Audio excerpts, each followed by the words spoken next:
Someway Gayatri परिधारण्ये नमः। ओम सर्वदत्तं पूजनातं पृथ्वी पूजनं च लोका देवी तं विष्णु च घृता तं च धारायणं मदेवी पवित्रं कुरु च आसनं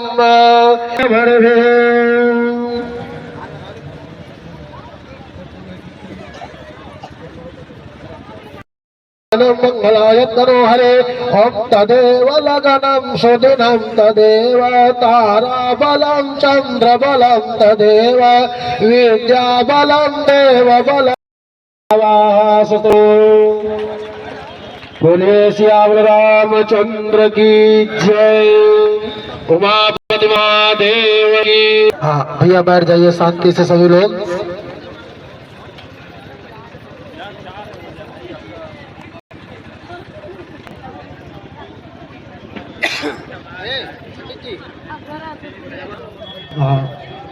वर वधू को कुछ मीठा दे दीजिए, एक दूसरे को खिला। वीडियो बनना, वीडियो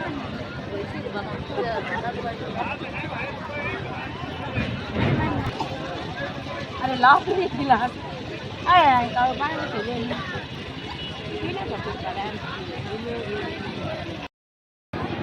हरचंदपुर विधानसभा के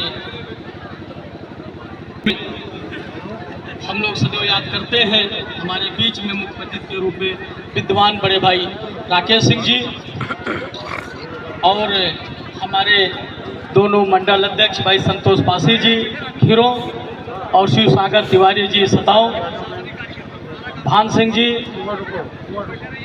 धुनी सिंह जी और सभी सम्मानित अधिकारीगण और हमारे सम्मुख बैठे पूरे प्रधान बंसराज यादव जी। कार्यक्रम के मुख्य अतिथि आदरणीय राम भक्त माननीय राकेश सिंह पूर्व विधायक और समस्त भाजपा पार्टी के सभी पदाधिकारी और अधिकारीगण, गरीब लोगों और समाज में निचले तबके के लोगों को लाभ मिलता है। सामूहिक विवाह में उपस्थित इस कार्यक्रम के जितने भी आयोजन करता है, सभी अधिकारी कर्मचारीगण, सभी खंड विकास अधिकारी उपस्थित जितने हैं, हमारे डीसी मनरेगा खीरों और सताओं के भारतीय जनता पार्टी के दोनों मंडल अध्यक्ष, विकासखंड सताओं के पूर्व प्रधान संघ के अध्यक्ष, खीरों विकासखंड से आए हुए हमारे सभी समर्थकगण, सामने बैठे हुए सभी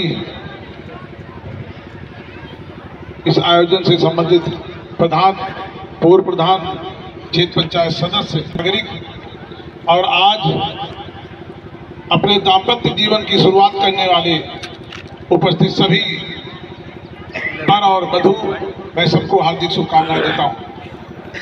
भारतीय जनता पार्टी के कारण आज मैं देख रहा हूं जो गरीब दूसरे से ब्याज का पैसा लेकर के शादी कराते थे, तमाम उसमें परेशानियां होती थी। लोग जमीनें अपनी गिरव रख करके तब शादियां करवाते थे, गेहूं धान बेच लेते थे, खाने को नहीं होता था, उसके बाद शादी होती थी। जब से भारतीय जनता पार्टी की सरकार बनी है, आप लोग देख रहे हैं लगातार हमारे योगी जी और मोदी जी दोनों लोग मिल करके सबसे नीचे स्तर पर जो सबसे गरीब लोगों की लड़कियों की शादी करवा रहे हैं। सरकारें बहुत आई, आप लोगों ने बहुत लोगों को देखा होगा, बहुत लोगों को वोट दिया होगा, लेकिन ईमान कर रही होगी, न इसके पहले किसी ने किया होगा। जितने भी लोग यहाँ पर उपस्थित हैं, कोई दैवी आपदा होती थी, मैं देखता था अगर 2000 रुपये मिलना रहता था तो पहले वही विवाह में खर्च हो रहा है पैसा। यहाँ पर उपस्थित कोई आदमी कह सकता है कि 2 रुपये किसी कर्मचारी ने आपसे लिया है इस काम का। ईमानदार मुख्यमंत्री हैं, उसका प्रतिफल है कि आप लोगों को बिना कुछ शुल्क दिए हुए निःशुल्क जितनी योजनाएं आ रही हैं भारत सरकार और उत्तर प्रदेश सरकार की, उनका लाभ आप लोगों को मिल रहा है। आप लोगों को भी विचार करना पड़ेगा कि किसी आधार पर भी अगर आप जिस तरीके से उत्तर प्रदेश में सरकार चल रही है, पूरे देश में भारतीय जनता पार्टी की सरकार चल रही है, अगर इसको चलाना है और इस तरह की योजनाओं का लाभ लेना है तो भारतीय जनता पार्टी को मजबूत करना पड़ेगा। इन सब चीज़ों को ध्यान में रखते हुए, चूंकि विलम्ब बहुत हो गया है, अभी हमको लोग रात जोड़े सब बैठे हुए हैं, इनकी पावर भी नहीं हुई है। तो मैं चाहता हूं कि शुभ कार्य में इनका सबका बहुत ज़्यादा विलंब न किया जाए, क्योंकि सभी लोग काफ़ी इंतजार में भी होंगे कि जल्दी से हमारा कार्यक्रम खत्म हो तो हम लोग अपने अपने घर को प्रस्थान करें। मैं आप सबको पुनः शुभकामनाएं देता हूं और फिर आप सबके आग्रह करता हूं कि ऐसे आयोजन होते रहें, और जो भी और कन्याएं हैं आप लोगों की, अभी जो लड़कियों की शादी हो गई हैं, हो सकता है कि उनकी छोटी कन्याएं हो या उनके परिवार में हो, उनको इसी तरह निःशुल्क शादियां होती रहें, निःशुल्क आप सबको लाभ मिलता रहे भारतीय जनता पार्टी की सरकार से। तो आप लोगों को भारतीय जनता पार्टी की सरकार को वोट दे करके आने वाले समय में योगी जी को और मोदी जी को मजबूत करना है, जिससे कम से कम देश सुरक्षित रहे, प्रदेश सुरक्षित रहे, आप सुरक्षित रहें। अभी इतना विशाल महाकुंभ हुआ है, आप लोगों ने देखा होगा, ऐसा महाकुंभ भारतीय जनता पार्टी की सरकार के नाम कोई किसी की सामर्थ्य था कि वो करवा सकता था। इसलिए आप लोग तमाम ऐसे कार्य हैं भारतीय जनता पार्टी जो कर रही है, जो देश को मजबूत कर रहा है, हमारे समाज को मजबूत कर रहा है, आने वाली पीढ़ियों को मजबूत कर रहा है। बहुत बहुत धन्यवाद, आप सबको बहुत बहुत शुभकामनाएं।